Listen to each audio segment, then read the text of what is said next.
Yeah. Uh-huh.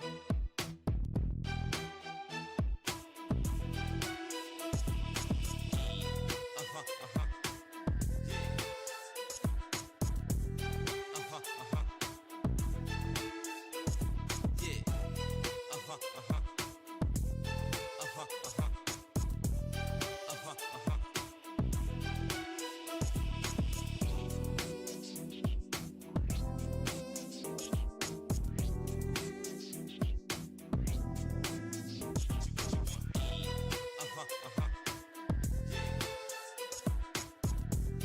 Uh-huh. Uh-huh. Yeah.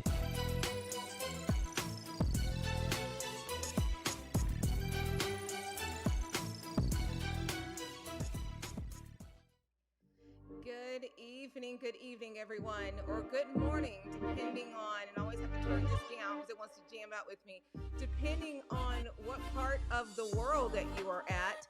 So excited that you've joined us again for another time together with my brothers and in my heart as we come together to hear what men think, what they feel, what their emotions are, what their thoughts on a situation, or man, even what their heart like tonight is all about, especially when I believe wholeheartedly, and I've shared this with everybody, that if men are the heads of the spiritual realm, then I guarantee you, as men are walking with God, looking towards the Lord, spending time with Him and becoming more like Christ, I know the Lord is saying many things to men. And that's kind of what our show is tonight. You guys, it's just kind of chill, relax, hanging out with my brothers, just because of what the Lord has kind of been saying, that there's been things on my heart. Maybe there's things that God's been putting on your heart. But I know, as I said in my post, as I text my brothers just to get some confirmation from one or two of them, I had that confirmation, and I already knew from my husband that that was something that we were aligned in. And so with that, you guys, let me go ahead and bring on the men here with me tonight. And y'all are here. It worked. Last week, I came and I'm like, where are the men? And it was just perfect. It was almost like somebody played a trick. They disappeared again. Y'all, I'm going to sit here and tell you, I think y'all see that. I'm going to end this. That's crazy. They came on and they're gone. So, men, I'm going to hang up on y'all. This is crazy. I'm going to hang up. There we go. And then I'm going to redial you because we cannot have a show. Come on, Satan. This is not even your territory. We can't have a show without men. That's for certain. You know, you guys, so welcome. Good evening to you as we get everybody else on. Let's make sure that they're coming back on, that I'm not going to be by myself. Let's see here. There we go. There we go. I see you got Jeff back. Now Jeff's on top. Q's on top. Where did you go, X? X, where did you go, brother? Man, do me a favor. Turn your camera off and turn it back on. Let's see if it picks you up. It picked up everybody else but you. I don't know. I think that may be an eCam thing, y'all. I don't think it's a TA thing when it's in it twice in a week. All right, let's see here. So X, I know you're appearing. So what I'm going to do is I am going to unlock and I'm going to add you over here, brother. You don't have a background, but I'm going to get you going. So here we go. Good evening, you guys. I mean, I tell you, when you're doing the Lord's work, there's always something, especially when I know what we're probably going to be sharing tonight. I want to make sure I get Xavier. There you are, X. Let's get you over here. All right, overlay camera. Xavier, for some reason, I don't think he wants to. There you go. X, I don't know what it was trying to do. I guess because you hadn't been here. You know, it's like, I don't even know who this is. Delete. No access. Speaking of Xavier, how are you doing with all of your studies and, man, all your exams as I get you situated here? Talk to us. I'm doing good. I'm doing good. It's been a lot of pressure these last 2 weeks because it's finals week. So, of course, it's writing a bunch of term papers. You know, there was one that, the teacher wanted a 30-page paper, but it was a two-man team, and I was like, hey, I don't know about that 30 pages. And she was like, as long as you answer the research question, you're good to go. And I ended up being the guy that basically wrote the entire paper because my team Oh. takes on me, so it's all good. And then my other ones, I'm doing really good, honestly, doing it really good. Um, Especially with it being my first semester, I'm figuring things out, right? Yeah. Figuring that, okay, me being a leader, I need to be more outspoken when it Mm. comes to deciding my teams and stuff like that because Yeah. I didn't know how to select teams or anything like that. I don't Yeah. know how to do a visual presentation and everything, but I do ask the professors a lot of questions and I do ask my classmates a lot of questions. So it's just getting into it, understanding the rhythm, and then just maintaining it. But I'm doing really good. I'm getting good grades too. So and learning a lot. That's a good thing. That's primarily why I'm there to learn. So That's good. Yeah, you were sharing with us, the familia here, that you got all A's. So, man, as long as that was it, I'm not sure you got much slack if you came and said you were failing or you got C's. We probably would have no, rode you. it's not me. I don't see. I love that. I love that. Xavier, we're just really proud of you that you're just diving in hard and, giving all you've got, especially as a dad. I know you and Bree raise up the kids, but I know that you've got full custody. So, boy, you're doing it. And so I am just really proud of you, and I think Thank you. that will give a lot of women and men hope in the fact that they can do it too, so that's awesome. And then, man, I so got to go above. Y'all don't understand. Man, wow. We're talking to get that text right before we're going live that lo and behold, my brother was being rushed to the emergency room because they had clots that they found. And everybody knows that story. You do not mess with clots. You do not wait on clots because if they travel, you could just be gone like that. And so, Jeff, man, good evening, brother. I got chills right now. I'm so excited to see you. I'm gonna start crying. I'm sorry. It's It's good to see okay. you, Jeff. It's okay. I'm glad to be back. Yeah, When yeah, when they came in to talk to me about what my options were, my response to the surgeon was, I just promised my daughter I wouldn't die today. yeah. So whatever it takes to do that. Come on, And, come on, so come we on. chose to go to surgery. They don't normally have surgery for clots, but he told me I was young and healthy, so they're going to take that risk, and it turned out well. I will tell you that Dell University Hospital is that's probably the best experience I've ever had with any medical staff ever. Come on, pump them up, advertise them. I do not care. If I had a little video, I'll be rolling it right now. They Woo! were on their game that day when I came from Austin Diagnostic. Yeah. Um, but I walked in the front door and it was less than 7 minutes before I saw an ER doc, less than an hour before I saw my consulting physician, and less than 2 hours before I saw thoracic and vascular surgeons. Wow. So, Wow. so they were Wow. on. You know what? And let me tell you what's crazy before I go to Byron and Q real quick. I've unfortunately in this season, I've had many people that have had emergency things like that. But what I've seen for the first time, and I'm just going to be real because we're talking about real tonight, I have seen a response of doctors, of staff, of nurses that is almost because of what's happened in COVID, they're at a different level. They don't wait, they don't play. You got doctors, and I'm just gonna be very real. A friend of mine found out she had cancer, and normally you gotta wait to see that follow up doctor. They were calling her the next day, hey, can you come in today? Getting her in and had her in surgery within less than 7 days. We're talking, woo, to me, that's the hand of God right there. Just saying, tend to my children. And so, Jeff, it's so good to see you here. Really Good to good to be see back. you here. I love you. We love you. We were praying for you hard. So, man, and then over here, my boy, Byron, every time you wear that hat, I don't know why, I want to ask you if you've been cheating on me going to do golf, but because it reminds us, I don't play golf. I'm just a rider. I was a good writer too, wasn't I, Byron? That was good. Oh yeah, you I yeah was you was a committed. good partner. How you doing tonight, Had me Byron? laughing the whole time. Good, sis, doing real good, doing better than last week. I take that, and it is really good to see my brother Jeff back. Jeff, really Thank glad to have you back, man. Yeah, I agree completely. Man, and then all the way up to the top, man, babe, we got to bring you in. How are you doing tonight, Mr. Q? The cute dog is in the house, live and in person. Okay, see, that's a little bit of a different what we had while we were in the waiting room. Don't y'all agree? He was very focused and serious. We didn't know what we're gonna get tonight. He shifted, y'all. He's ready. He's ready to do this. I think he took a bite of that Chick-fil-A sandwich. That's what it was.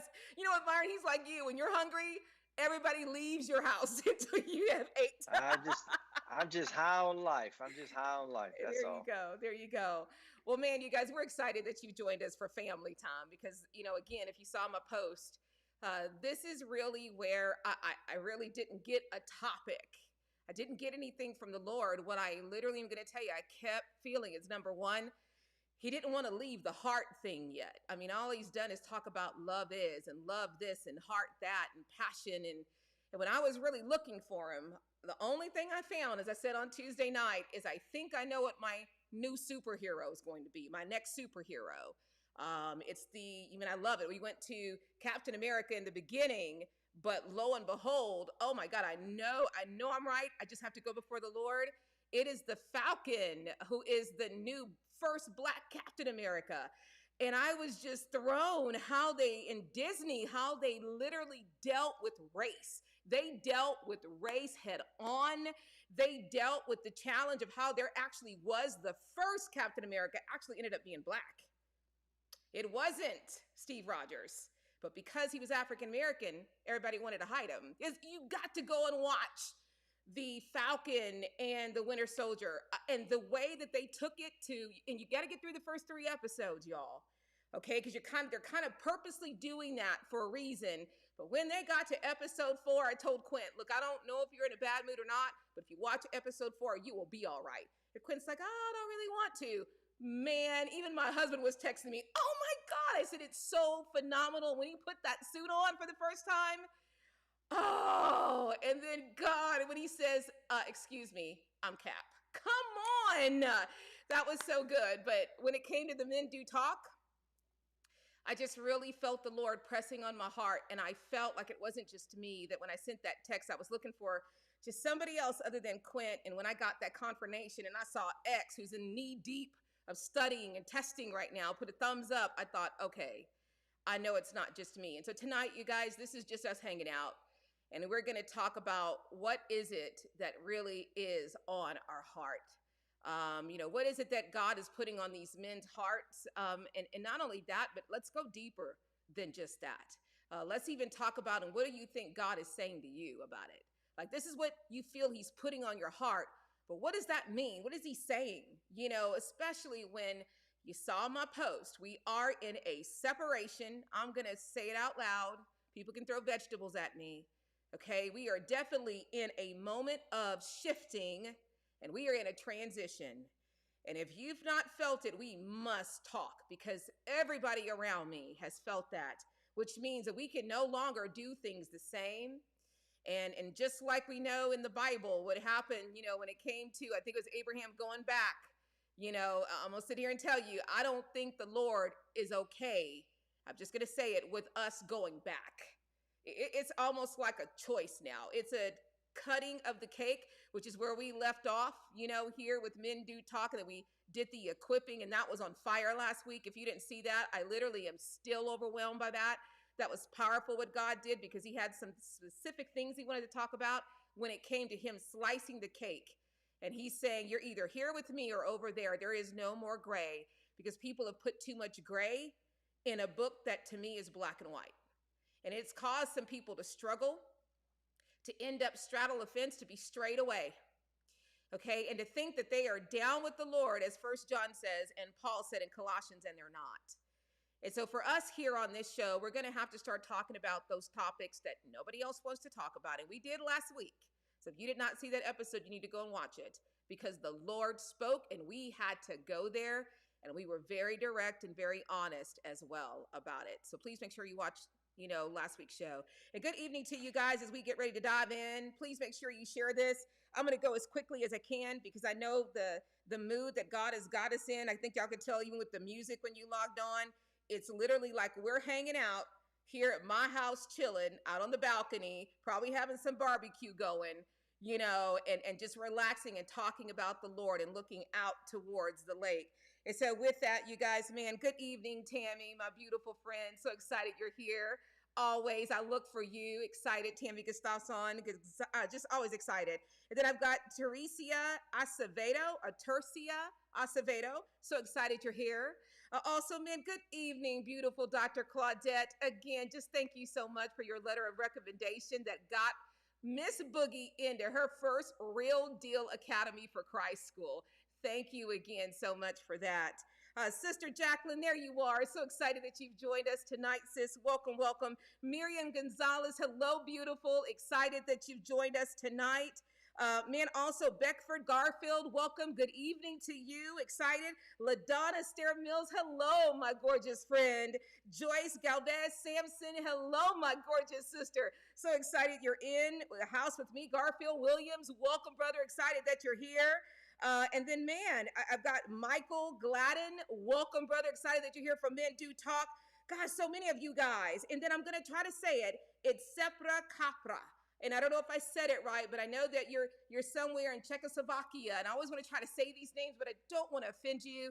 But to let you know that I see you, I'm so excited that you're in the house tonight. Kevin Leonard, what's up, brother? Excited to have you join me. And as well, you guys, please make sure you share this, because I say, even if it gets to the one that God wants it, I know what God can do with the one, and that one person can change the whole world. And so with that, brothers, let's start our conversation, as we're going to go probably deep. And we're already in the deep waters, and God is saying, stay there. And so, as I text you guys, and you could tell that I was really looking for confirmation. I was looking for you guys to tell me if you've been feeling the Lord, hearing the Lord, and if you felt the same thing about, was God pressing something on your heart? Was there something like a burden, or something that you've been hearing him say over and over and over again, or several things, even if it's things that maybe some people, joining us tonight don't want to hear, but it's the truth that God has given you. And then what does that mean? What does that mean to you? What is he trying to tell you? And so, Jeff, I've missed you. So, of course, I'm going to start with you, especially coming from just a season you just did where the Lord really was a superhero and came down and saved you and had all of his soldiers, the Avengers, attending to you, putting the $6 million man back together again. So, man, Jeff, so talk to me. What is something that God has really put on your heart? I will tell you that the previous week's experience did something different for me.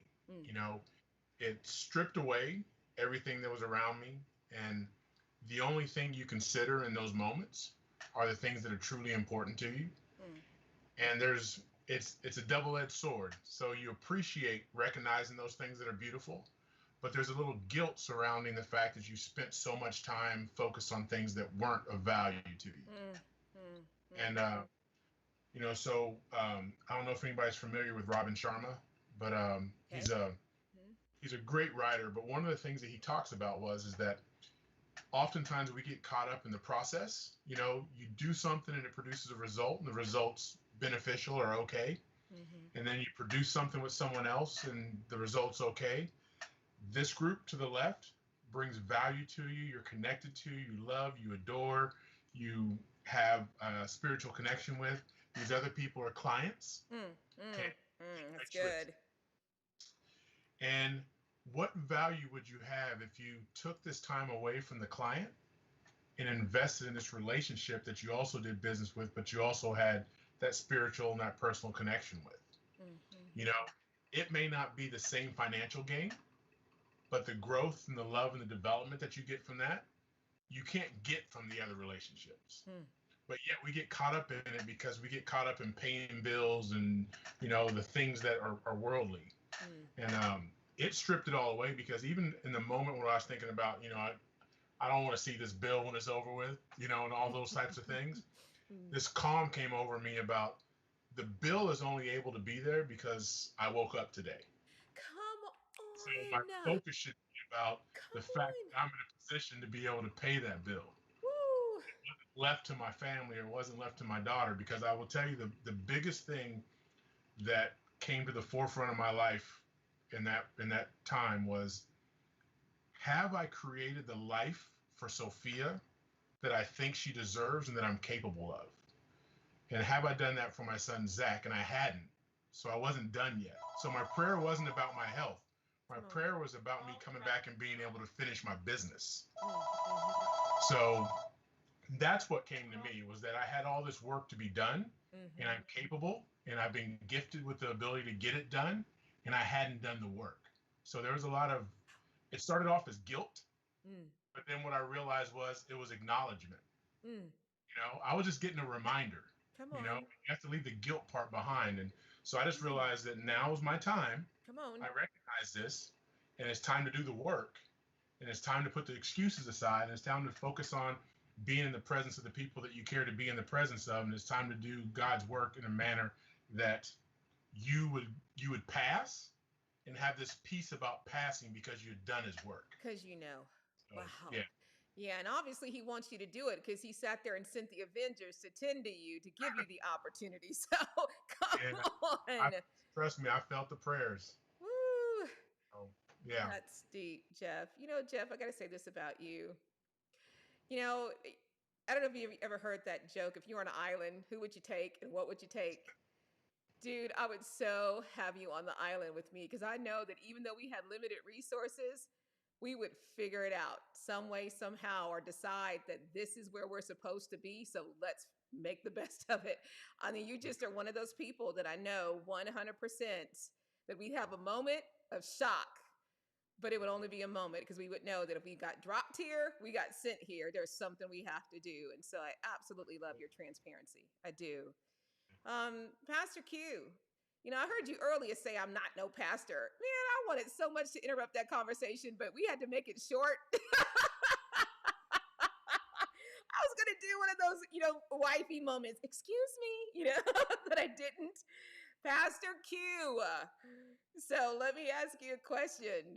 What's been on your heart? You know, whether it's been over the last week or God just keep putting something on your heart over and over the last couple of months. Share your heart. Yeah, I had to go back and pull out my notes from today. I spent some time in the Word this morning, and as usual, the Lord took me back into Jeremiah 33 through 35, and then into Haggai 1. And it what the Lord was really showing me was about obedience versus disobedience. You know, and he gives an example of the Rechabites, the Rechabites, right? They were a group of people who didn't drink wine, didn't live in homes. They lived in tents, right? And this is well past King Solomon's years, right? They've been in the promised land for a couple generations now, a couple hundred years. And this group of people is still living in tents. And Jeremiah asked them why that was. This is because our forefather said, "You will not drink wine, and you will only live in tents." And so we've been obedient to that. And then the Lord contrasts King Zedekiah, because that's what's going on at this time. King Zedekiah had been disobedient to the Lord. He had led the people into sin, and now Nebuchadnezzar was coming against the nation. And he just contrasted those two people and the obedience and disobedience, and then the outcomes of that. And the outcome of disobedience was King Zedekiah got blinded, taken to Babylon, and he was able to live there and die there, but he was in exile for the rest of his life. And all his people got led off into exile. So the nation suffered because of Zedekiah's disobedience. But the Rechabites, God said, "You will always have someone stand before me." And that was just a powerful, it just spoke to me very powerfully, because we're always talking about, obedience and being obedient. And here's Jeremiah laying two two different examples in front of me, about what it is to be obedient, what it is to be disobedient, right? And the results of that. And that's just something I've been pondering on today, because it's been on my heart. Obedience is always a concern for me. Anyway, Mm, that's what's been on my heart. That right there, that really hit me today. Um, Not that I'm purposefully disobedient, but my question is, am I as obedient as the Rechabites? Am I as obedient as that? Is mm, that where my heart is, mhm, to to to to go to the extreme like that? I mean, Daniel was so obedient that they threw him in a lion's den. mm, mhm, They came against him and threw him in. Shadrach, Meshach, and Abednego were so obedient, they threw him in a pit of fire. They were willing to go through that. Their obedience was that important to them. mm, That's on my heart. And that's something I got to ponder and think on, and let the Lord work on me right now in that. mm, mm. Wow. Okay. Now we were when we come back around to share, what does this now speak to you? To dive in, what's the what now that has to happen? I, with what you and Jeff just shared, I am really excited, but also just drawn to, like Jeff was saying with his son. And what does that look like? And then with you, with obedience and disobedience, then what does that look like? How does it apply to your current situation or what you're talking about? And so I'm excited to have us dive deeper into that. And so, Xavier, you know, even though I don't have a black background for you right now, you're still looking good, bro. And so with that, man, just especially with all the things that you've been doing. I mean, I just say this, I'm really proud of you. And again, we talked about you, I think it was on last week's show, how proud we were of you. And I'll say it again because I know what Mama O means to you, and you don't miss anything with Mama O. Matter of fact, you would literally have to probably change a country if you miss something with Mama O. And the fact that, here you said, I need to commit to this, and there you were, not able to do what you normally do. I think you sent her flowers, but you still, had to not be there on Mother's Day in order to be responsible and to stay committed to something that you said you would commit to. Um, Man, that was pretty powerful for me. I'm very proud of you.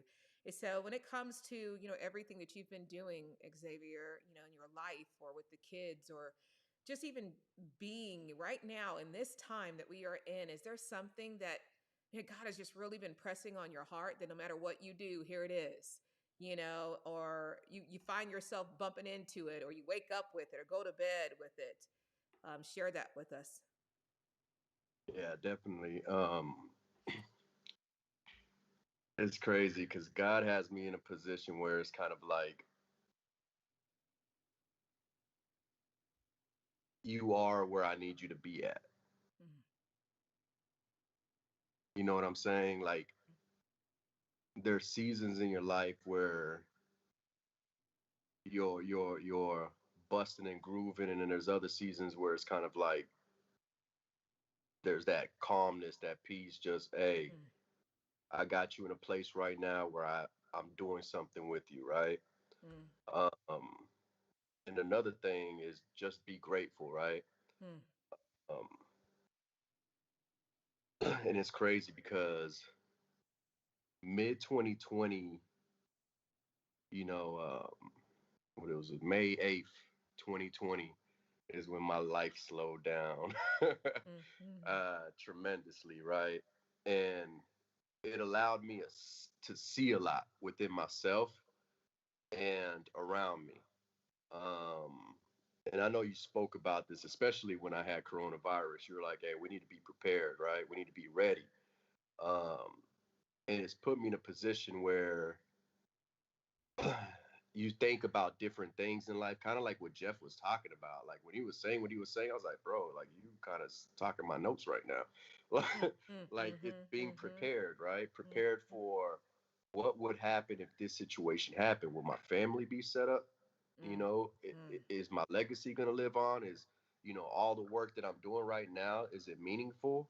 Is it going to be impactful? Is it going to do something with my kids? Are my kids going to, be able to, sustain life without me? Like, there's just a lot of things that I've been thinking about a lot lately when it comes to that preparedness and readiness. Like, if something was to happen to me, what would I do?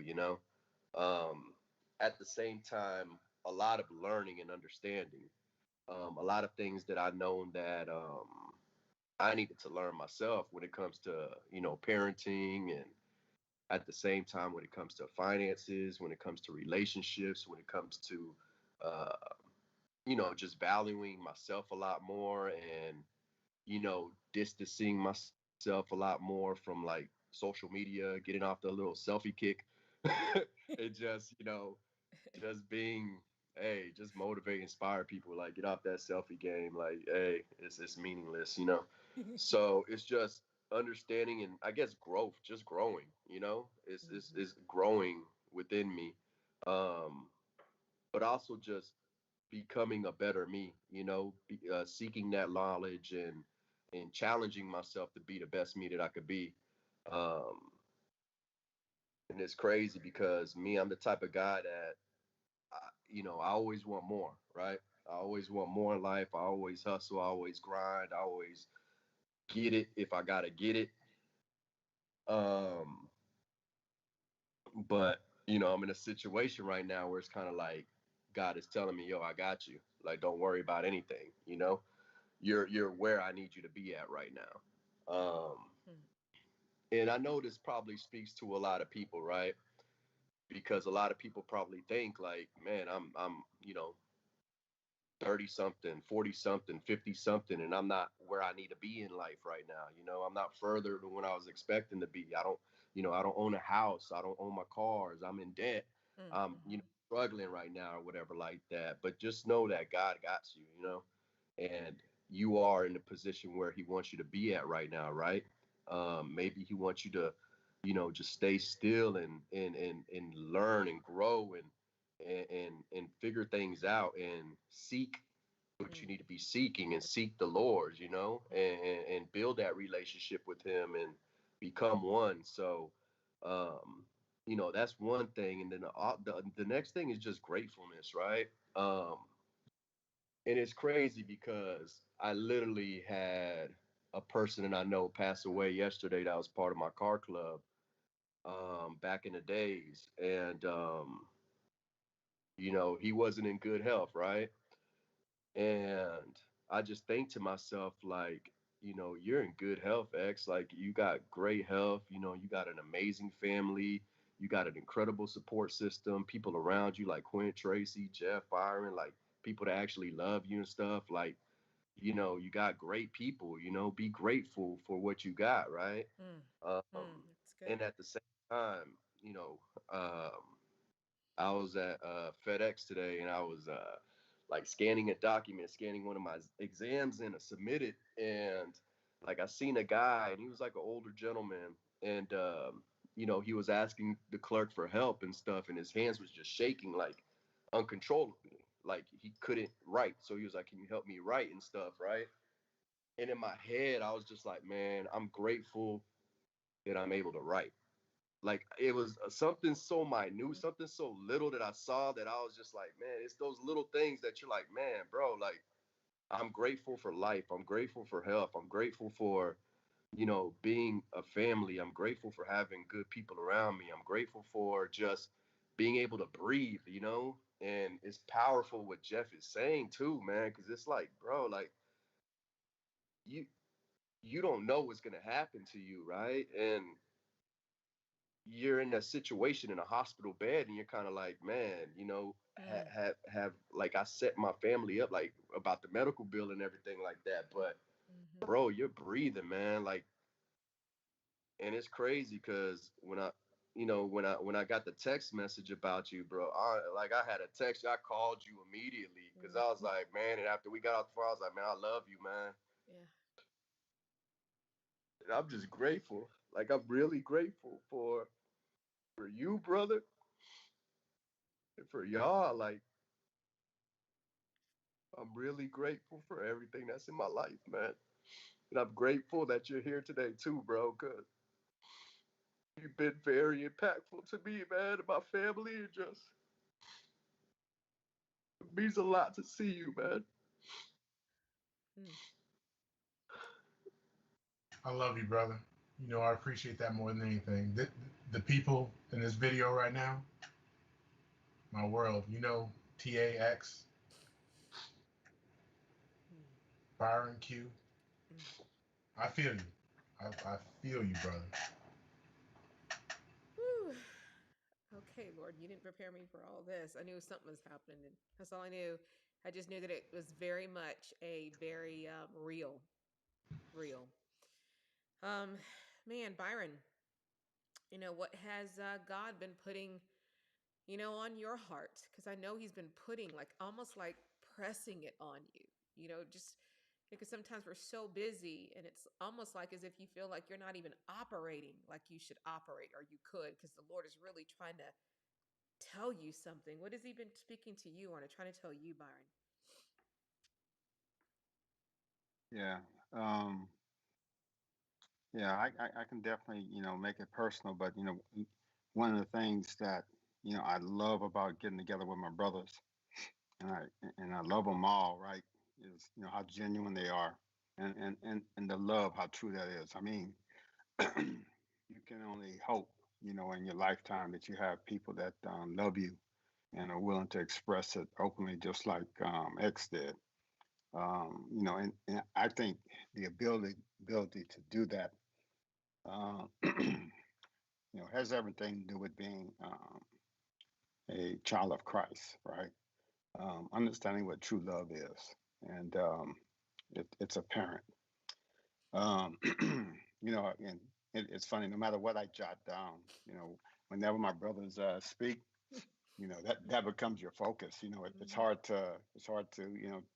hard to go back to what you've got because I'm always interested in what they have to say, to learn from it, just to grow from the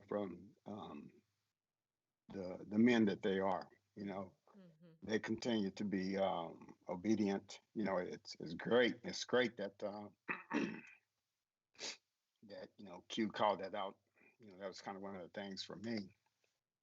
The journey for me is I put out I said revelations, right, in the sense of that the things that my brothers continue to share to me and God reveals to me, right, to your point, Tracy. And those revelations have grown exponentially for me, because of this forum, because of this relationship, because of you and X reaching out to me when I was really excuse me, you and Q reaching out to me when I was really in a dark place, and just uplifting me and praying on for me to be to be part of this, right? Because I mean I love y'all, but it was at a distance, and I really need to have the opportunity to to be part of something as wonderful as as this friendship and this love is that we have for each other, and be able to be on display for other men and women, to know that how men should love, right, and should love each other, and just people in general. We all can relate to, whether it be being a father, being a brother, being a grandpa, being there for people that we love, right? One of the things I talked about, I'm kind of skipping ahead, but it's because it's just heavy on my heart with what X and with my brother Big Jeff basically said. Talking about really their desires to serve, and I mean absolute service, show true love for another person, right, as well as for God, but for another person, right? They take the lessons from what we talked about recently. First John. One of my notes was he tells us that true love is not so much an emotion, right? It's not really some quick physical satisfaction, but it's a willingness to serve others, right? I mean, serve others so much so in the sense that you're willing to sacrifice, right? You're willing to ignore those distractions, those other things. You're willing to have the focus and the desires that Jeff espoused, right? he's saying, look, he asked the Lord, right? You know, give me time to, finish, my mission, right? Not only serving him, God, but his family. And, to be afforded the opportunity to do that is only through God's grace, right? Um, Absolutely can relate to that and appreciate him sharing that with us because I think all of us have that in common. God puts that on our heart. Um, it's there every day I wake up, every time I go to sleep, right? You really want, I work with some people that don't necessarily have God in their life, at least not to the degree that we have. But I tell them each and every day, I'm like a broken record, that I'm there to serve them. And these are people that don't necessarily love me to the degree that my brothers, espouse or express with me or my family does, but I'm loving on them because I understand through the example that, these men give me and as God and as his disciples have, and prophets have basically articulated to us, right, the way we are to act, right? Christ is the perfect example. And it is literally, there's literally there and by design it tells us what and how we are supposed to operate, right, to be best qualified to be worthy of being in God's presence. um, I'll just kind of go through some points I made. For me, this journey's been about those relationships. First and foremost, relationship with God, right? I had second, to Q's point, being obedient. Having a focus on when you're in and out, right? Because First John talked about you either have God in your life or you don't, right?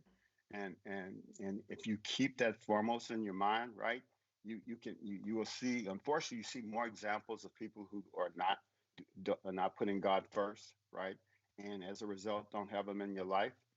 But in order to maintain that relationship with Him, to have your prayers genuinely answered, right, you have to first um, understand that your ask needs to be to serve him first or to support his will, and hopefully in that be afforded those things that you may feel you need, but we all know God knows best, right? um, I have uh, I said enhanced or continued. I want to have an enhanced and continued devotion to Christ, right? And we can talk about what that entails, because I think you want to expand on that. You know, as far as my family goes, still, kind of with relationships, I want God to put me in a position to be, a spiritual leader, right? I mean, roles are kind of flipped here, right? I've got a sister that's younger than me, and I'm very, very proud of her, you, Tracy, in your devotion to Christ, right?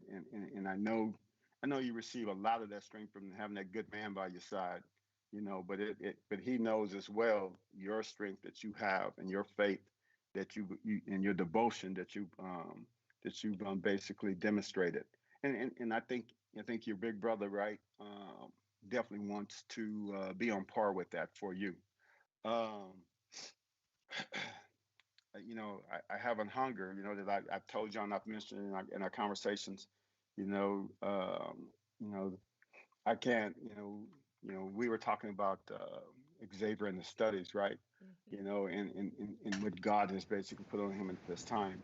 Well, I have a equal or similar type hunger, right? I've expressed this to y'all, and I've expressed that to some of my close friends. I have a hunger today to know all it is to be known about God, about His expectations, what's in the Bible, and I can't get that. I can't. It's a hunger that I can't seem to satisfy, but I love having it. I rather have that hunger than to be satisfied, right? Because I think it puts me in the right place. Always hungering for more, for Him to be closer in my life. Um, I like that, when it comes to relationships, you know, God has put it on us, months back and even consistent today, the importance of those people that you have in your lives, right? To Jeff's point, right? I mean, Jeff realized at a very critical, important point how important certain relationships are to have in your life, and everything that actually extends beyond that, not to be quite as important. I think that's an important thing for him to share with us, right? You'll find out that, if in a Christian, friendship and relationships, you'll find out real quickly that those people that aren't necessarily on the same journey and path that you are, right, are not either like-minded or not able to basically give you those things that you need in your journey, right? Which is to be closer with Christ. Yeah. I have one last good example, and I just want to kind of shout out to a friend, because I was having one of them days. We're all human. I was having a day I was struggling because of some physical discomfort and pain and just fatigue, not being able to rest, and I felt like I just really wanted to kind of engage someone, but just ever so little. And I reached out to a Christian friend, right? And didn't really expect much. I was apologetic, basically saying, I'm not at my best, right? But 30 minutes later, I realized that, God basically will bless us with having, people in your lives, right? Especially Christian people that can be there and physically, if not physically, or on this plane, right? You know, um, Provides you love in such a fashion that any moment that you might be having will quickly be behind you. I ended up telling this friend that that particular day that I was struggling. I told him, I said, man, I said, wow. I said, I said, you're you've afforded me to feel like um, your presence at this time, um, gave my soul comfort that I joked and said, it was like chicken soup, right? Good for the soul. And I think anyone that's a Christian, and in your Christian circle, has that ability. God will give them the ability to give you comfort, Yep. you In know, that moment. in His physical absence, right? If you need that person, if you just need someone to be there or to hear someone's voice, in addition to having Him answer your prayers and be there for you, He can also put people in your lives to afford you that comfort. And I just want to, and that's heavy on my heart, and I'm thankful for having, those type of people in my life. Wow. Man, this is what I'm going to say. I knew that the Lord had this topic on my heart because I know there's things that He's put on my heart. And I just knew by the response. I didn't know what we were going to talk about, but we don't necessarily need to discuss our topics. We just hop on, because that's how we are. But I felt like the Lord was really putting the heart of His heart on His people. And so if I am to stand and believe that wholeheartedly, then what I just heard, even though it's come from you in your life, is that this is God's hearts that we're talking about. I'm going to say, and this is how I'm receiving it, is that the Lord is saying, tend to your families, spend time with your families, take care of your families, cherish that time, be with them, also, it reminds me of, just in the Bible when He says, get your affairs in order, this is about getting your affairs in order, which to me is think about the future. We've been studying, 1 John 1-5. We've been studying 3 Colossians, as well. And we've been studying on Tuesday night about parenting. And what God had me do Tuesday night was to really come from a perspective of Jesus, a father, a parent, and really kind of, especially what we covered, on Tuesday, is how God looks at parenting. He takes it very serious. And so this is Him even putting His heart of how He loves us as His children and how He tends to us. He's prepared things for us. He's preparing a future for us. And so when I look at everything y'all just said, and even be there for each other, love each other as First John, the prophet of love. I believe that this is the Lord speaking through us. Even over the last, month and a half, because he's not left this topic, love is. I can't seem to get away from it. And let me just ask y'all a question before I go around with the second question. How many of you guys have felt, because I know I have felt two things, and I would just love to get a confirmation that the Lord is purposely putting you in situations to break off hardness, things that truly keep you, whether you realize it or not, it keeps you from a relationship with him, and it keeps you from loving people the way God wants you to love people, and in return for people to be able to love you that way. Anybody felt like he is really putting you through a breaking off, not just a breaking, but a breaking off those things that you find yourself? And men, I'm going to ask you the one question men hate to be asked. Have you found yourself extremely, not just here tonight, but emotional a lot here lately, that you just think, what is going on with me? That you've just been emotional, or you have cried, or you've been struggling, or you've been in places where you've been challenged and you've been breaking down, or you just don't know how come you're here, because normally I could handle this. Normally I would ignore this. Normally I could get through it. I've always been stronger than that. Like as if the Lord's putting you in situations of really breaking down, not really to me, your heart. He's breaking down all the things that have attacked your heart, that is calluses on your heart, that have pierced your heart, almost to where that breaking down is him healing your heart and restoring it back to his heart. Anybody feel compelled to really, Q, I saw you just immediately have a moment. So why don't you, speak to that? And I know when you have a moment and you look down, babe, I know, because God is, I think, challenging us, but I think it's more about the heart, love and true love and deep love. And again, where we are in the world right now, that whole saying, all we need is love. But man, for real, we need love like we need air. And so, Q, what are your thoughts when you hear that? Has the Lord been doing that with you? Well, yeah. I mean, it happened just today. It's happened a couple times, What even happened this today, past. babe? I'm sorry. What happened today? Well, I mean, we got the news that Quinn was accepted into this school, and it was just another. It was the Lord saying, Quint, I got you, and I got your family.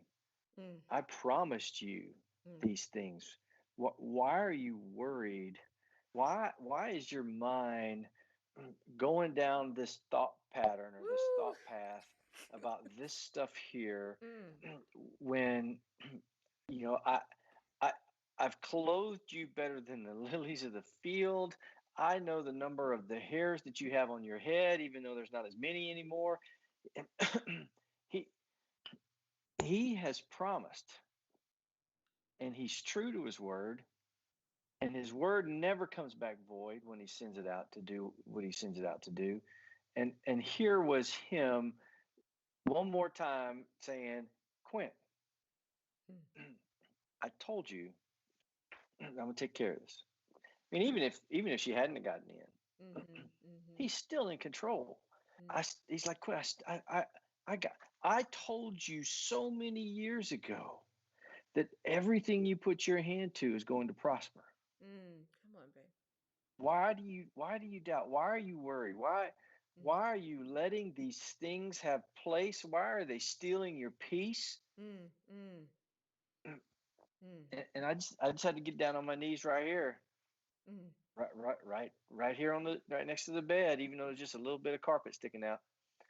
mm, And I just had to have that moment, several moments, mm, just like Jeff was saying, gratefulness, mm. because I have never forgotten where he's brought me from. That old wood frame house with holes in the floor when I didn't know if I was going to have lunch money several days of the school year. I know where I came from, Ooh, and I am here now, but this is by the grace of God. mm, mm. And he's promised, Quinn, I'm going to keep pouring my favor out. I'm gonna keep doing it Mm. because I love you. Because I There it is. love you. There it is. There it Yeah. is. Right there. So because I will tell you for the first time, you get news, you get good news and you celebrate. But this was different. To get that news wasn't just to say, yay, she got in. It meant something completely different. For me, I know for you and for Brianna, it meant this is what God wanted. You can have all these things happen in your life, but we really gave it to God. We really did. And to have literally the principal, we thought we were being interviewed by somebody else, and it ended up being the principal that hopped on Zoom, and she said something, but then came back and said something that was confusing. And y'all know me, I'm bold. So can I ask you a question? Did she get in? And she says, according to my list, she did. And then the look on her face, this is the moment that I knew it was God doing something to that principal, because she goes, oh my, I don't know if you saw that heavenly look. She goes, oh my gosh, she fits here with us and we fit with her. That was a moment of God's love coming through that principal. That principal, she reminded me of Mary Poppins. She was so beautiful. She had the spirit of Christ. And so in that moment, it was like, not that she got accepted. It was like, oh my God, this is God's will. This is what he wants for Quinn. Oh my God. And it was a moment for me that really touched my heart to know that God's will is for Quinn, that he sees her say Jesus and pray and open up the Bible, that, yep, I want her going. And every part of those lessons is all rooted in Christ and the Bible and the Word. I'm just like, wow, Father, this is your will for her. And it was just a moment for me as well. Jeff, I want to come back to you because I really feel like the Lord is just really, and I think he's using all the things we see, the chaos, to do it. I think he's using the destruction. I think he's using the hate and the crime, because I'm sorry, if you are a person that has any heart and you see what's going on in the world, how can your heart not break? How can you not feel something? If you're walking with God and you're, really love the Lord and he's in your heart, how could there not be a suffering together, a burden sharing together, and to feel God's heart? He's not celebrating up there. This is truly, I believe, a moment where God is allowing things in order to do things. And I think the biggest thing I see, it's our heart. It really is our heart. And so, Jeff, has God been breaking you down, brother, where you just feel like, what's going on with Jeff? And you just been emotional? I will tell you that I don't know, this Thursday's turned into a tough one for me, but Come on, God. I'll tell you, I went from being more scared than I've ever been in my entire life. And in that moment, I wasn't scared for me. I was scared for Sophia and my son and my family, and because I feel like I've been given a lot in my life, so I don't feel like I was short. Oh, come on, Jeff. Wow. But I went from being in fear to being completely focused. Woo. The fear was that moment of somehow feeling like there was something to be lost, to something that I needed to shed and focus on, which was my family and the things that were important to me. So the loss wasn't a loss. I was already given everything that I needed.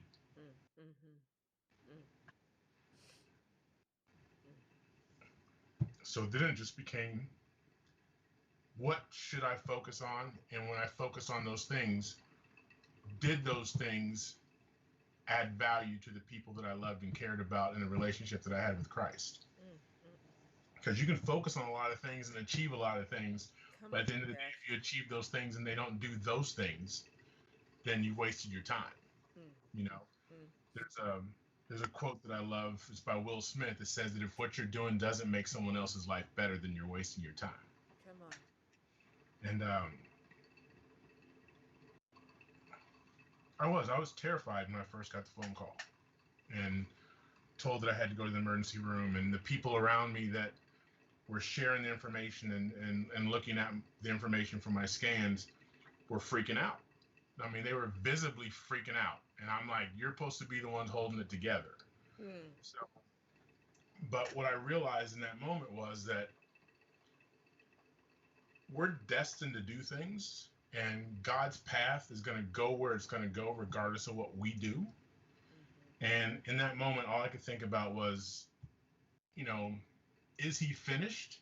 And have I done what he set me to do? Ooh, And I had. come on, So come there's on. no other option than for me to be okay the next day. Mm, mm. You know, having to have a conversation with my 10-year-old who knew from the moment we left the diagnostic center that there was something wrong, and talking to her about what was going on and having her cling to me and having her not believe a word anybody was telling her in that emergency room, and her saying, hey, they told me I could go see my daddy and you guys aren't giving me the information. And, you know, for her, she was persistent as a 10-year-old, you know? Come on, Sophia.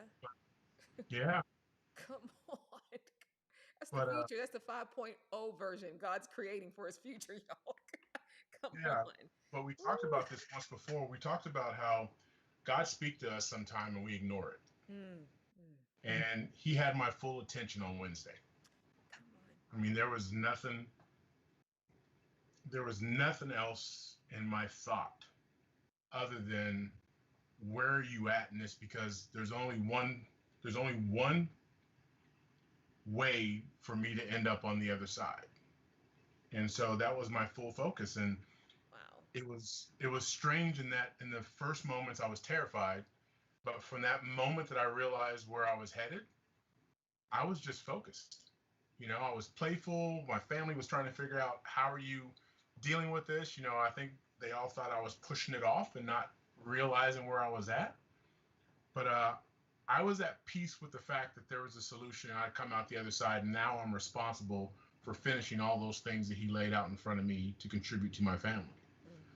Mm-hmm. Um, so I paid attention, and I'm continuing to pay attention, and I'm continuing to adjust the things in my life so that they can accommodate the things or the tasks that are at hand for me. And you know,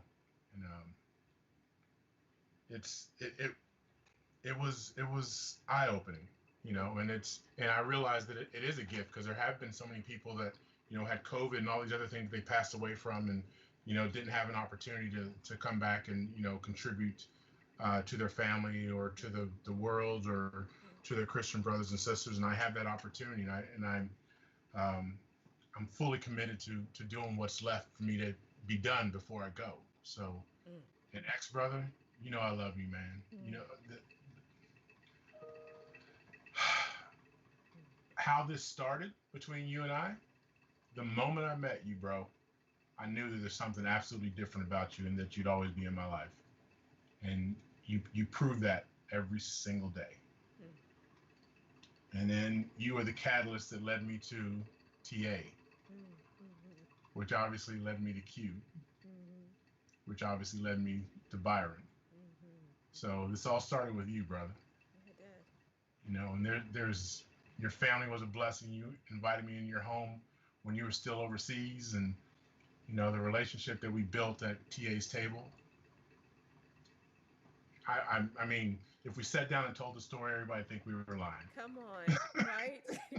It's But that good. this we It's, we were a family from the moment that we met, yeah, we and were. so I so appreciate that, man. I think that, you know, one of the things that we have to be better at is acknowledging the people that are of value in our lives and spending more time with those people and less time with those people that are out there watching the news and telling the stories and doing Oh, whatever it is. So come on. um, so Ooh.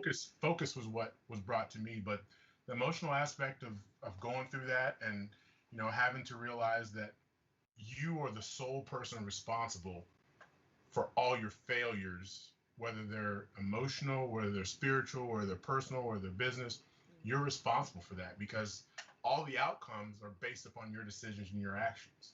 Yep. And so when I had to reflect upon those things, it wasn't, you know, why aren't, you know, there was no question about why I wasn't there. I knew why I wasn't where I was supposed to be, because I hadn't done the work. Mm, mm, mm, mm. and it's time to do the work.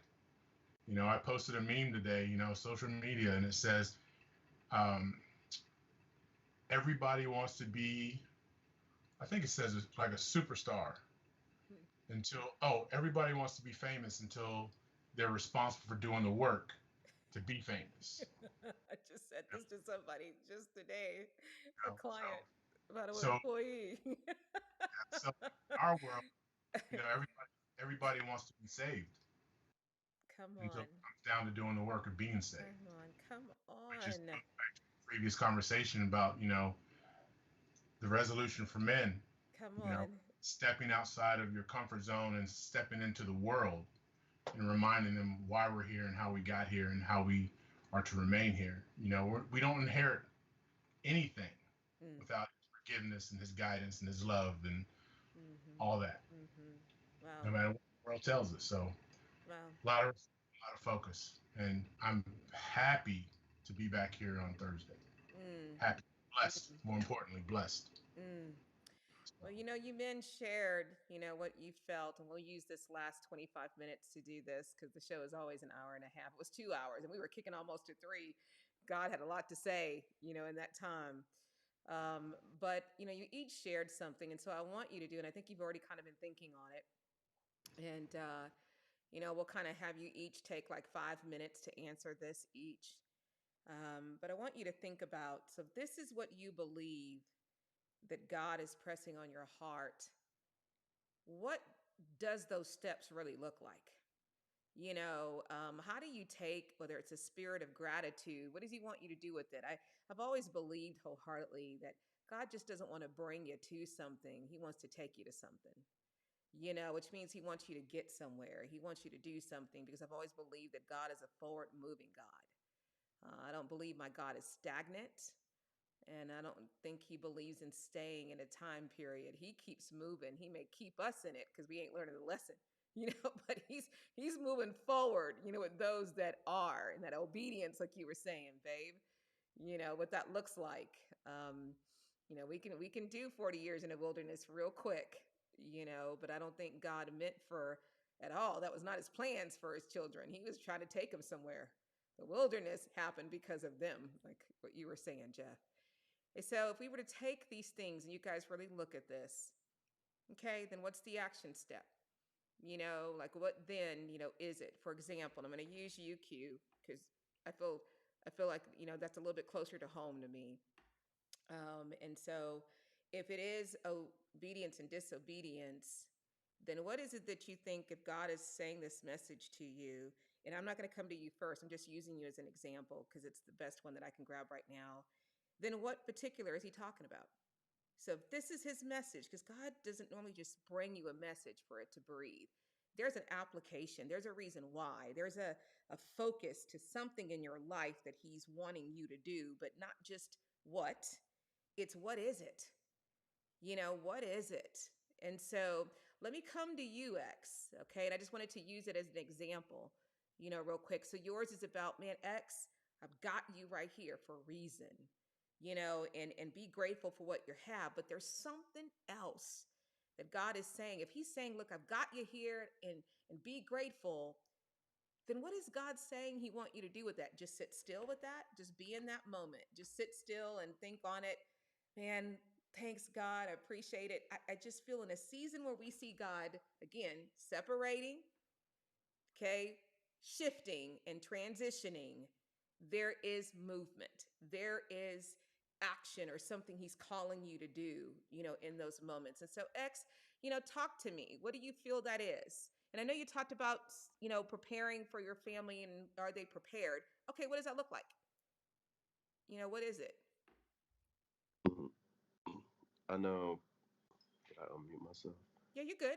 I can hear you. I know. I wrote different things here, right? So I think I spoke about it, but with preparation, it's just being prepared and being ready, right? Um, Especially when you don't know like I mentioned, you don't know what the outcome of your life is going to be, right? Mm-hmm. So as far as being prepared is if something was to happen to you, right? is a will in place. Okay, come on. Let's go You know, specific though. it is a will in place that identifies, you know, who's going to take care of your funeral, who's going to take care of your belongings, who gets what. Is that in place right now? You know, um, access to different accounts and things like that. Like if you know, and even to update your will, right? Because there's people that probably had a will in the military, got out the military, and it's still the same will. It hasn't ever been updated. Nothing has ever changed, right? So it's just putting yourself in a position that if something was to happen to you, you're prepared, and you prepared your family too. Mm, mm, Uh, mm, mm. and I'm speaking on this too, is because I've had conversations with my dad as well. Um,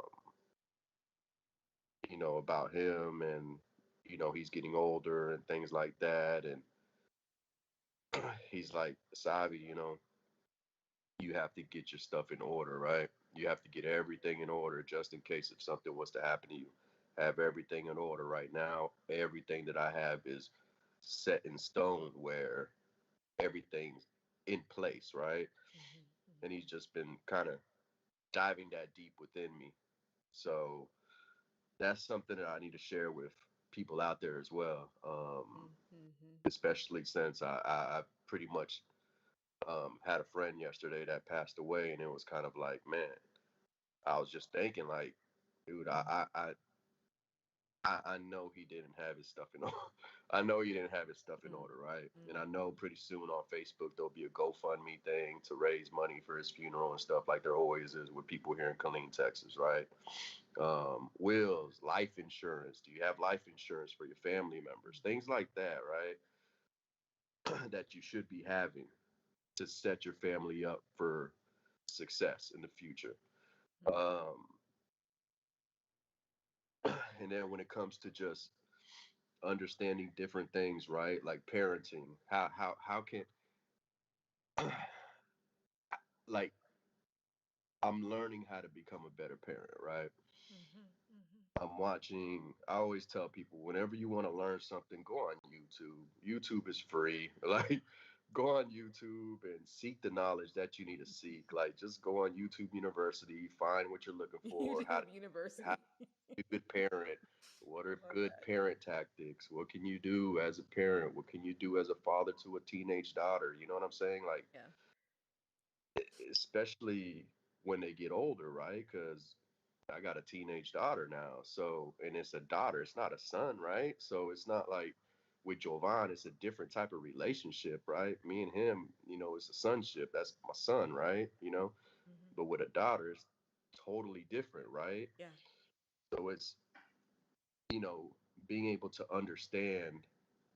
understand her and what she's going through in life right now, the transitions that she's going through, Mm, mm, uh, mm. phases that she's going through, um, just understanding all that, and at the same time, you know, being a good co-parent to her, to Mhm, both the kids, right? mm, mm. Um, I speak about that a lot, right? Because even though you had a horrible relationship or whatever with your ex-wife or your baby mom or your baby dad or whatever like Mhm, that, mhm. you need to do what's best for that child. Yeah. Like, do what's best for that child, because the child sees that and the child feels that, right? Mhm, And it's just making sure you're doing what's best for that kid. So it's learning, right? It's a learning. I've been learning a lot, just learning a lot, just to be calm and just mm. don't be so emotional, don't rage out. The machismo side of me is chill, like it's Mhm. gone, like it's chill, unless Ooh, he's you breaking don't give off stuff. unless unless you don't give me my term paper at time. I will be right. In I case was you're real showing up calm. late, y'all, you missed that story. I was real calm. I was real calm. But and when it comes to your finances too, like understanding, you know, money management, budgeting, where your money's going, just that type the little things that spending like a couple bucks on McDonald's and Cokes and different things that you're kind of like, man, hold up, where's my money going, right? It's just understanding where your money is flowing and understanding where you could cut costs in order Yeah. to, get out of debt or even just get your credit up and just learning that type of financial literacy that you need to learn and being able to pass it down to people because Mm-hmm. there's a lot of people out there that, jeez, man, Yeah. they just don't understand it, Yeah. and you're like, wow, like they're grown ups, they're older, they're in their Yeah. 50s and stuff, Yeah. asking questions, and I'm like, man, wow, okay. So it's just being able to educate them as well on what you learn, and then just relationships as well.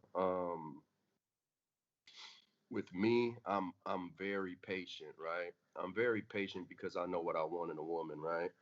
Mm-hmm. I'm not rushing into anything. I'm not actually looking for anything. I'm just, if it comes, it comes, right? I'm in a position in my life where I'm, focusing on my purpose and what I need to do for myself because eventually, yeah, the right person will come, right? And you want to be ready. Come on. And I You know want, what I mean? Come on. Let's I talk real want, talk. Yeah. man, I want to Come be on. ready. I want to be a king for my queen, right? Come I don't on. want to be that type of person that,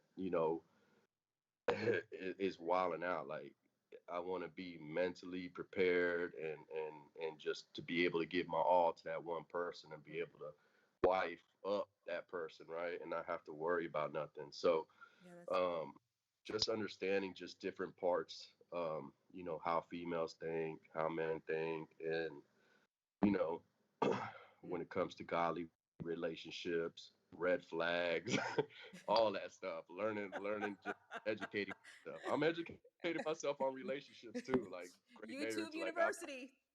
I'm on YouTube University learning. I'm actually learning from like Stefan Stevens Oh and my stuff like gosh. that. And I'm like, oh, that's why that happened. That's too Oh, why did funny. I do that? Yeah. So I'm learning. All right. All right. That's Um, good. but That's just good. just just seeking the knowledge and being able to impact others, right? Because I think I know that God has me in a position where I'm learning a lot right now, right? I'm one of those guys that like to that like to seek out knowledge. I like to learn. So if somebody knows something, I'm gonna ask them a lot of questions to figure out Mm-hmm. what it is. And if I don't know what it is, or if they tell me something, I'll go YouTube it and figure it out, and I'll learn the whole game. And I'll be like, "Hey, I know da da da," and they're kind Yeah. of like, "Well, how did you learn all that stuff so quickly?" Like, On I YouTube like to University. the knowledge, right? Yeah. Um, but now it's just about converting it, right? So being able to learn it, but actually apply it and actually educate, right? Mm-hmm. Mm-hmm. And being able to teach others about different things, about parenting, about finances, about financial literacy, about relationships, even though my relationships ain't really good, Same but here. We've already had that conversation. I'm going to cut you out there only because I think you can share more by failures than what worked. I really believe that yeah, wholeheartedly. I really do. And so yeah, I am going to cut you off only because I want to make sure I've been trying to do really good by ending the show at an hour and a half. I've been doing really, really good, and again, if you're about to go into relationships, I'm going to say, brother, that's a whole nother topic. And that's going to take another 2 hours. Cut it off, Xavier. Cut it off.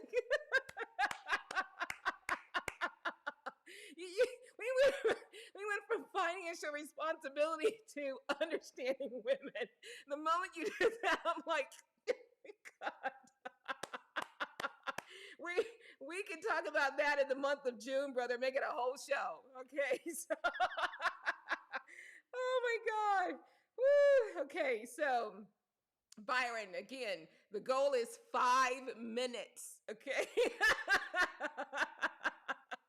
Don't go to women, Byron. If you do, you got to set a sorry. clock. Turn, Okay. turn, So turn into Quint for a little bit. I'm sorry. you Amen did a to that. Q. You did a Q is what you did. We've been there before. Me, you, and Q up there. Oh my goodness, Byron. So I'm going to come to you, and then I'm going to let Jeff end. So Byron, okay, here we go. So 5 minutes. What is it? What's the action step? What's the plan of attack? Then, if he's saying this, then what is it? Yeah. I could just make it real quick and say ditto to what my brother X said and Jeff. But for me, I put down devotion, right? So for me, I always use the silly analogy. Is God in your life an appetizer or is he an entree, right? Mm-hmm. Are you seeking Christ? Like you would a buffet. All you can eat. Putting into action is staying real to that, right?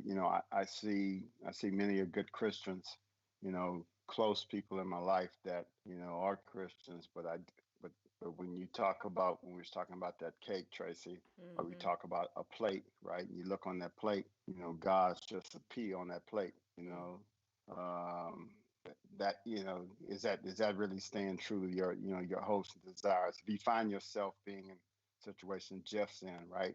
Are you going to be satisfied that you didn't put not only Christ but your family and those people close to you first and foremost, right? So your actions will speak volumes to them more so than your words. I mean, we can love on each other, right? Mm-hmm. You've heard us do that today, but I can guarantee you Mm-hmm. what you see and between Jeff and Xavier. It ain't just about words. It's about actions.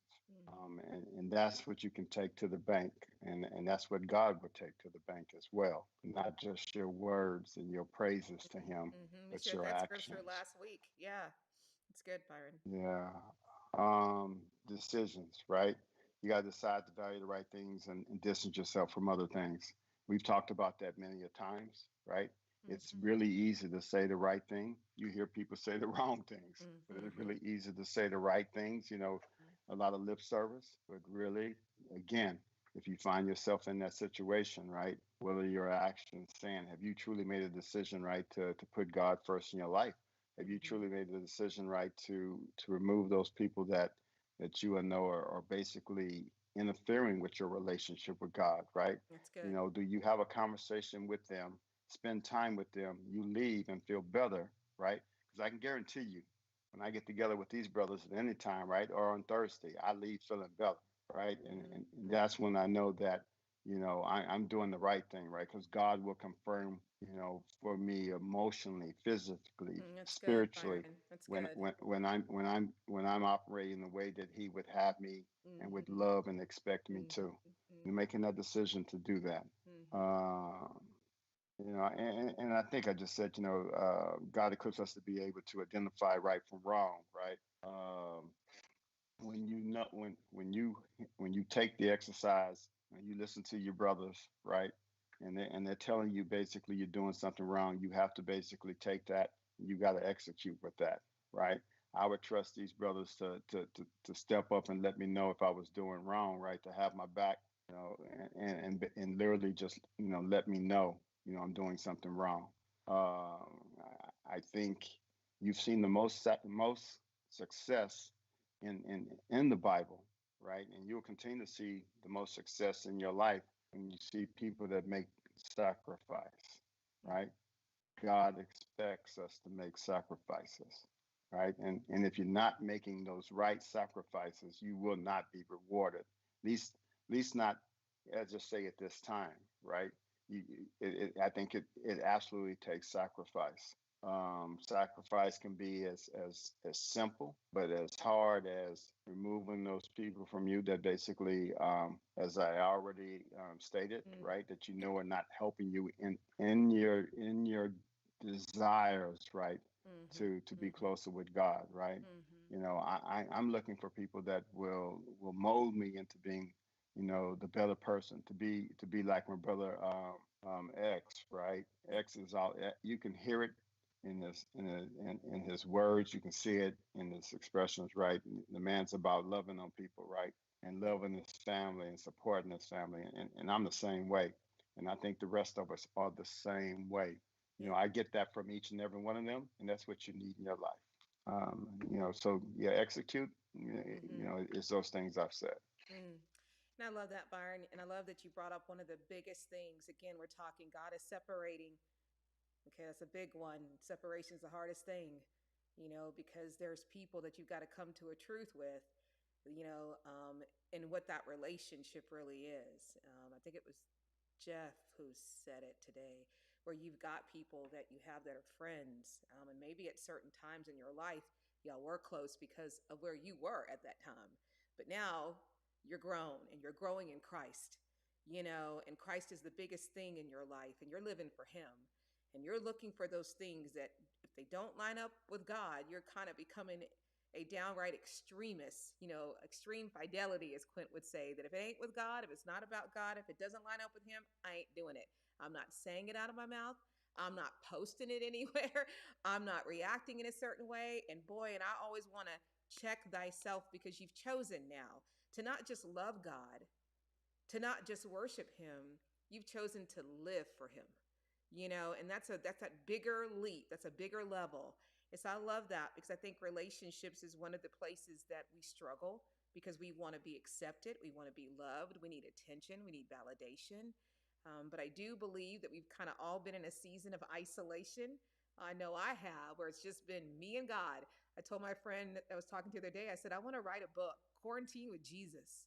What does that look like when you're in quarantine with nobody else, with Jesus? It's literally been a little over 24 months. And Quint can tell you, I think I've been around people maybe 10, 12 times. God start plucking people out of my life, or putting people at a distance. And then every single holiday, He won't let me be with my family, because it's like He wants me to just celebrate with Him. I want to talk about you being a mom, just you and I want to count down New Year's with you, Tracy.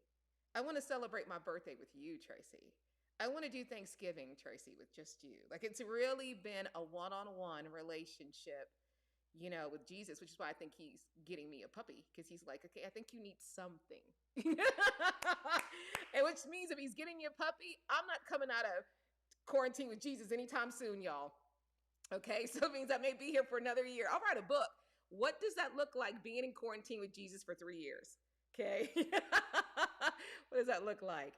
So with that, man, Q, okay, so again, 5 minutes. So Jesus is talking to you about obedience and disobedience. Then what in particular in your life is He talking about? And what does that look like, to really put action to that? Yeah, I go back to what he said. You'll either always stand before me with favor, or you suffer this other thing. Right? He told you and I one time, I put before you life and death. That's right. If you don't follow me and do my work, that was 8 years ago. Yeah. It'll be death and destruction. Yeah. and that's really the choice. Yeah. And so where it's leading me is clearly a discussion of priorities. I mean, it's kind of similar to Jeff. He didn't use that word, but he said, "What's important in my life?" And I gotta get busy doing that. And I start listing those things out, and I come back and I scratch them out and start looking at something deeper, deeper than what that first impression was. And when it's all said and done to me, it's about total submission, because there's freedom in the submission to God. Wow. It's there's that's where the deliverance is from it all. And that means dying to myself, right?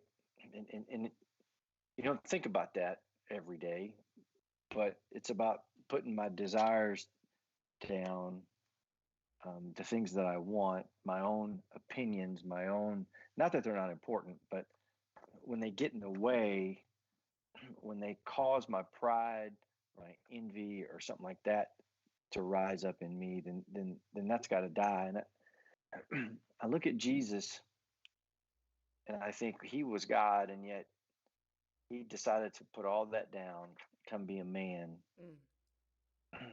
and suffer all the things that He suffered. Put up with all, be slapped in the face, be called Beelzebub, be, said He was a liar, right? And not believed, right? I think when you're God, you expect to be believed, right? Oh, come on. And yet He suffered all those things, and He put His pride down.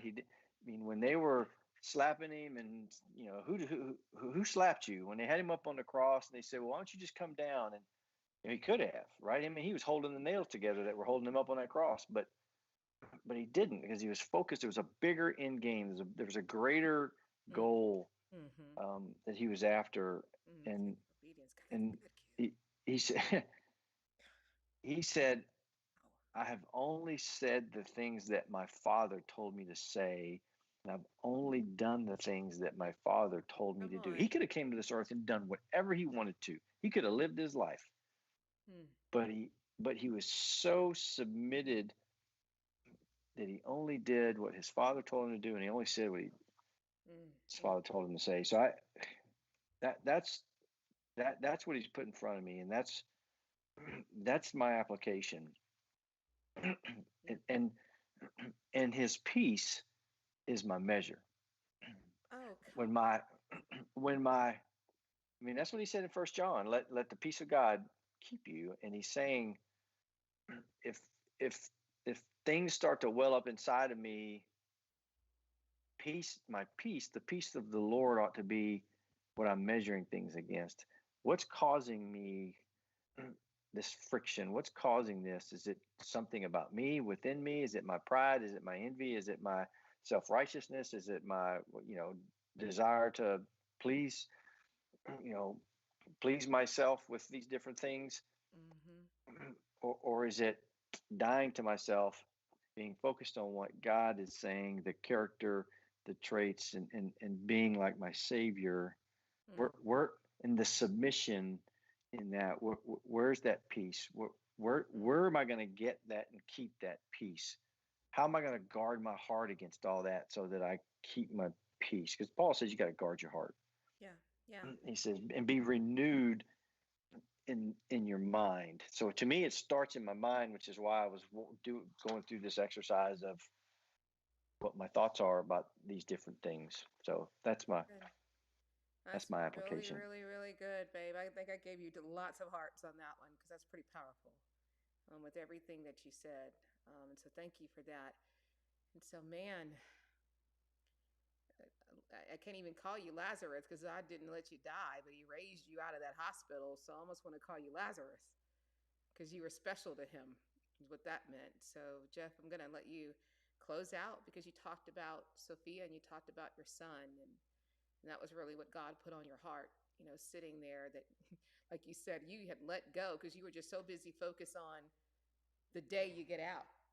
You hadn't even gotten to surgery yet. You're like, I'm focused on what I need to do when I get out of here. Come on. Ooh, that's a testament, Jeff.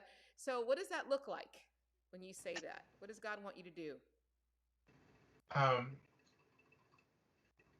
He gives you the opportunity to reflect, and gave me that moment of clarity where I was able to focus on the things that I thought were missing, and then the things I thought I needed to put work into.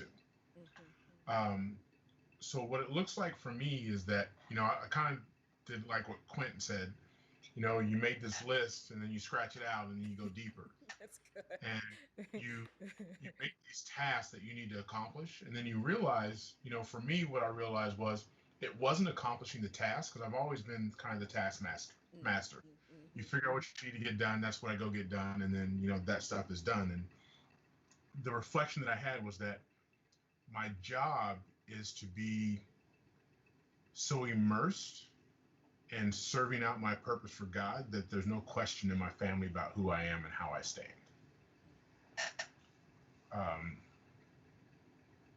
And I think that's probably the best measure that you can have as an individual, is how your family and your loved ones view you in that light. Oh, come on, because they're the hardest on you, normally. Come on. Well, also, if you are doing God's work, it should reflect in the behavior of the people that are surrounding you. That's right. I love it. Whether good or bad. So good. Come on. Because if you're around people and you're living for Christ and they are not or don't desire to, that's going to reflect in your relationship. And if you're doing the things that you're committed to and that you say you're committed to, if you're saved, and you're not seeing that impact people, if their behaviors aren't changing because of that, then are you really walking the walk and talking the talk?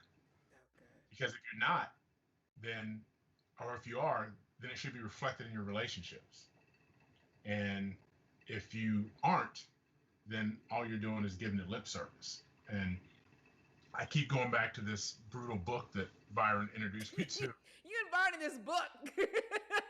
You know what? We I need to don't give know if everybody you've ever read it copies. before, but if you are a Christian man, you have not read this book, it will chin check you Come for on. reading. You might think that you're a Christian man until you read this book.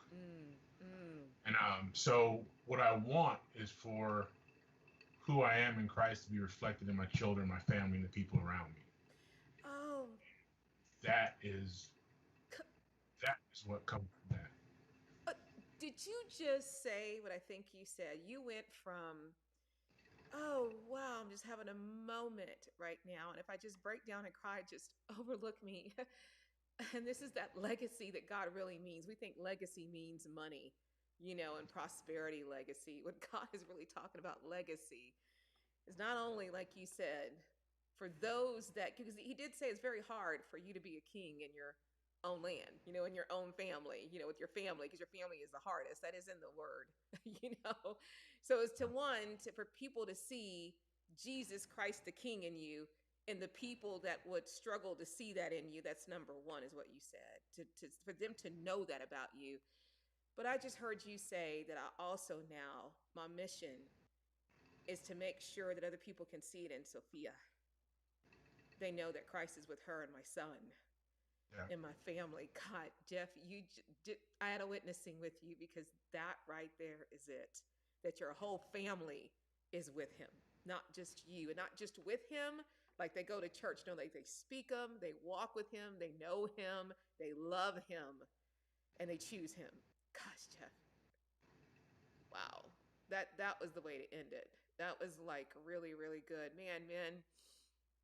I love you guys so much. And I don't know how I kept these eyelashes on, because I felt y'all's hearts, and again, what I truly believe, I'm going to say it again. I believe that men truly, I feel they're the end game to the enemy.